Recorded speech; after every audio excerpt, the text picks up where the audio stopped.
இப்போ போய் ஒரு 4 கோரிக்கை வச்சார் பிரதமரை பார்த்து. அதில் வந்து தமிழ் தாய் வாழ்த்து பாடணும்னு சொல்லி அனுமதி கேட்டார் பாருங்க. அதிலெல்லாம் எனக்கு ஏற்புடையது கிடையாது. உங்கள் வீட்டில் என்ன பாடணும் நீங்கள் தான் முடிவு பண்ணணும். அவன் யார் நமக்கு அதிகாரம் ஒப்புதல் அளிக்கிறதுக்கு? வந்தே மாறம் போடும்போது நம்மள்கிட்ட கேட்டானா? அவன் நம்மள்கிட்ட கேட்டாங்களா அவங்க? என் போன்ற தேசியவாதிகளுக்கு ஒரு சில பணிகள் செய்கின்ற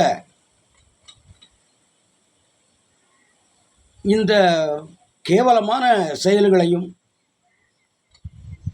மற்ற ரகமான பேச்சுக்களையும் பார்த்து கொண்டு சகித்து கொண்டு சும்மா இருக்க முடியவில்லை. யாரை சொல்லுகின்றேன் என்றால், அந்த ஜாபர் சாதிக் என்று ஒரு போதை கடத்தல் கொள்ளைக்காரன், அந்த கொள்ளைக்காரனுடைய கூட்டாளி அமீர் என்று திரைப்படத்துறையில் அறியப்படுகின்ற ஒரு டைரக்டர். அவன் சமீபத்தில் பேசியிருக்கின்ற பேச்சு நமது பாரத தேசத்தின் பிரதமர் திரு நரேந்திர மோடி அவர்களை மிக கொச்சையாக ஒருமையில் பேசுகிறான்.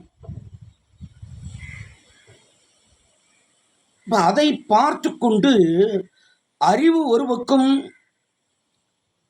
பன்னியை அடிக்காதே, பன்னியின் மலத்தை சுமக்காதே என்று சொன்னாலும், அந்த ஒரு தேசியவாதியாக என் பிரதமரை பார்த்து அவன் இவன் என்று ஒருமையில் சொல்லுகின்ற அளவுக்கு இந்த பன்னிக்கு பிறந்த பயலுக்கு என்ன தகுதி இருக்கிறது என்று கேட்காமல் இருக்க முடியவில்லை. ஆம் அன்பர்களே, நாம் கொஞ்சம் கொஞ்சமாக நம் சுயமரியாதையையும், நாம் யார், எப்படிப்பட்ட மக்களின் சந்ததிகள் என்பதை மறந்து இந்த அமீர் போன்ற கொள்ளைக்காரர்களின் வெற்று பேச்சுக்கும் மயங்கி இதை தட்டி கேட்க ஆள் இல்லாமல் இருக்கிறோம்.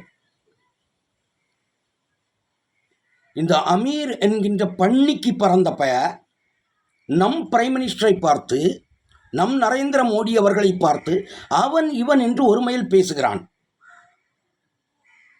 மனசு கொஞ்சம் கஷ்டமாக இருக்கிறது. எல்லோரும் நல்ல உள்ளம் கொண்ட தேசியவாதிகள் அத்தனை பேரும் இதற்கு எதிராக குரல் கொடுக்க வேண்டும் என்று கேட்டுக்கொண்டு முடித்துக் கொள்கிறேன்.